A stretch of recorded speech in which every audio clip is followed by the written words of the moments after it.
she should have died hereafter. There would have been time for such a word.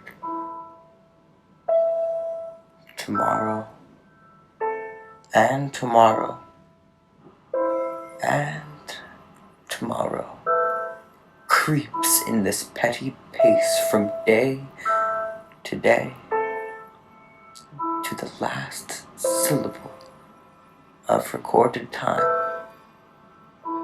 And all our yesterdays have lighted fools the way to dusty death.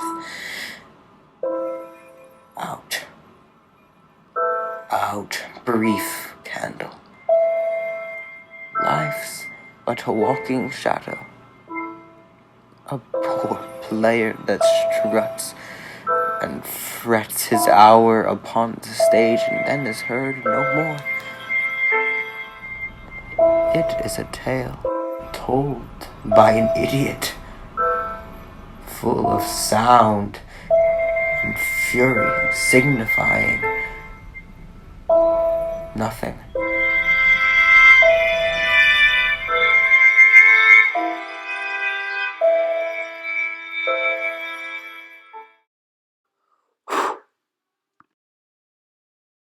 Now I'm going to kind of go line by line through the soliloquy and try to explain all the imagery, all the literary devices and diction that are used so that we can kind of enter Macbeth's psyche at this point in the play.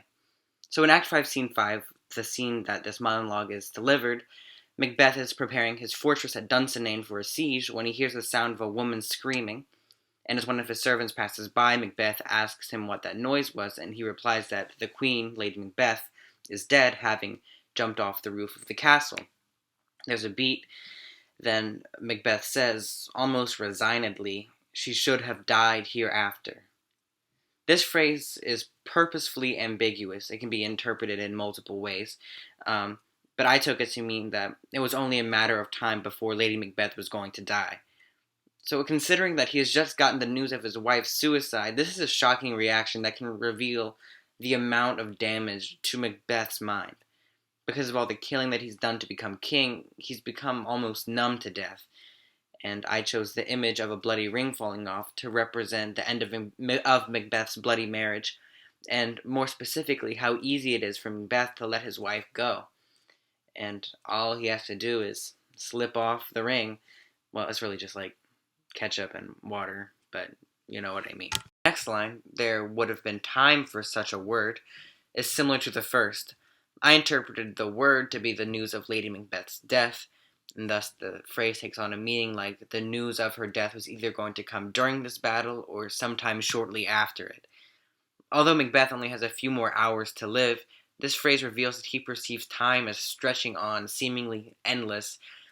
The active word in this phrase is time, as it is a theme that runs throughout this whole soliloquy. And for this reason, I decided to play with the speed of this clip.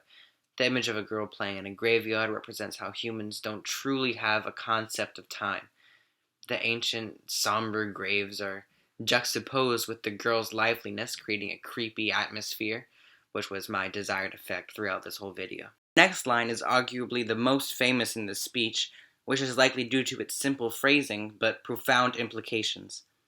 Through the use of repetition, the line tomorrow and tomorrow and tomorrow reveals how Macbeth perceives the passage of time to be tedious and even pointless.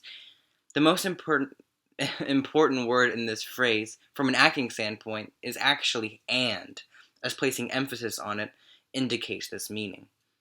Although Macbeth has been the cause of many deaths, it's not until the suicide of his wife, the closest person to him, that Macbeth begins to feel that life is futile. Or it's the first time that he expresses this sentiment verbally. I use the image of a flower wilting to represent how, although we may think that every day passing is the same, we are slowly decaying every day that goes by. The line creeps in this petty pace from day to day is filled with literary devices. The use of the word creeps personifies the word tomorrow, making it seem as though it's an animal that mindlessly keeps walking forward. And as implied by the word, this animal has no control over its actions, acting purely on instinct and necessity, similarly to how no one has control over how the days go by. Petty pace and day to day are also examples of alliteration. Repetition of syllables reflects the sense of repetition that Macbeth feels in his own life, subtly adding to the meaning of the soliloquy. The image that first came into my head when I read this line was that of a snail slowly crawling on the ground. Its path, made evident by the slimy trails it leaves behind, is looping and seemingly pointless. In the same way, the snail represents how the mercilessly slow, uh, never-ending passage of time. However, the next line, to the last syllable of recorded time, suggests that time can actually come to an end. Time will never truly stop, so the fact that Macbeth says this can reveal something about what's going on inside his head in this moment. Perhaps he's referring to the end of his own timeline, which he knows is bound to come soon. In fact, all of Scotland and England are marching towards his castle gates to kill him as he delivers this soliloquy.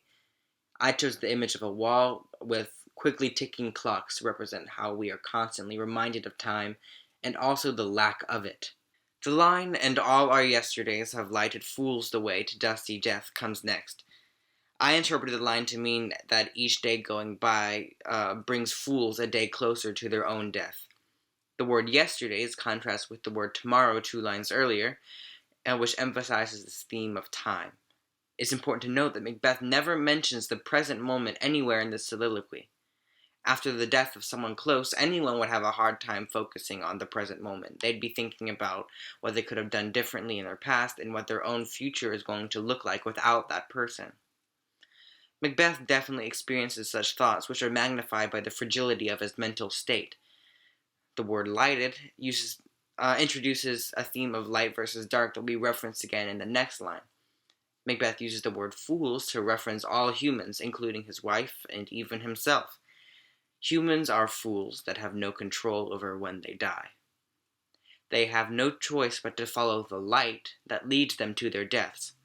Dusty death is yet another example of alliteration, but is also an example of visual imagery.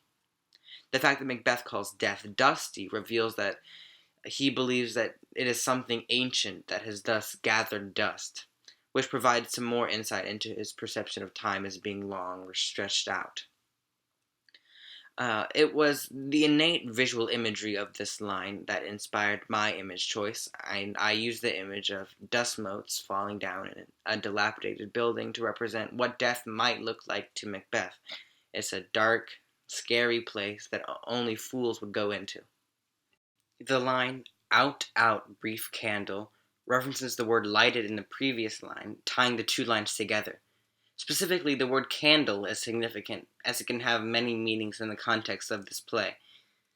Perhaps it is Macbeth's own life, or the light of day, or even the candle that Lady Macbeth was holding as she delivered her famous soliloquy. No matter which symbolic candle this line is referring to, the fact that it's described as brief shows that Macbeth views the span of a human life to be insignificant when compared with the vastness of time itself. I chose the image of a light bulb flickering because it is on the verge of life and death. At this point in the play, Macbeth is in a similar situation because he still clings to the witch's prophecy that no man can kill him, but at the same time he is trapped in a castle surrounded by an army trying to assassinate him. In this way, he is locked in the state between life and death. The next line is, "Life is but a walking shadow." Shadows are created by sources of light, so this line also alludes to the brief candle. Shadows are just illusions or reflections of reality that instantly vanish when the lights are turned out. In the same way, humans live under the illusion that their lives are significant or even tangible, but when their candle is burned out, they die and disappear forever. The fact that these shadows are walking associates them specifically with humans, making it seem as though they almost have a life of their own. To represent this idea, I chose the image of semi-transparent people walking on a busy street. Ghost-like, they walk down the street with automatic rhythm as if they've walked the same route every day and don't even have to think about it anymore. And this idea kind of supports the sense of monotony and a repetition that Macbeth creates in the soliloquy. The line, "a poor player that struts and frets his hour upon the stage and then is heard no more," comes next. poor player is yet another example of alliteration, but these words are significant in another way. Actors, just like shadows, give the illusion of reality by suspending the audience's disbelief. This common theme of appearances versus reality ties these two lines together. The actors strut proudly on the stage that is life for their brief time and then make their exit with death and are heard no more. The use of the word fretting creates a mocking tone, as it implies the actor is worrying for no reason, as he's going to die anyway or he's going to exit the stage anyway. This mocking tone is first made evident by the use of the word fool in the sixth line. Ironically, Macbeth is quite similar to this poor player, in that he had his time on the stage as king, but he's about to be silenced in death. I use the image of trying on different hats to represent how both actors and humans in general can take on different forms, but are still the same person underneath. The mocking tone I mentioned earlier is further established in the next line. It is a tale told by an idiot, full of sound and fury. The word idiot is kind of harsh, so it strikes the listener. Macbeth is mocking all humans and maybe himself for not being able to see the forest from the trees, so to speak. Only in the hour before his death can he look at life from this distant perspective. I chose the images of some famous liars and dictators for this line, as they are some of the best storytellers and the biggest idiots. Their stories are full of sound and fury, but oftentimes their meaning goes no deeper than this, just to inspire fear in people, just as Macbeth did. The final line, signifying nothing, captures this idea and summarizes the whole soliloquy. For this reason, it's rather self-explanatory.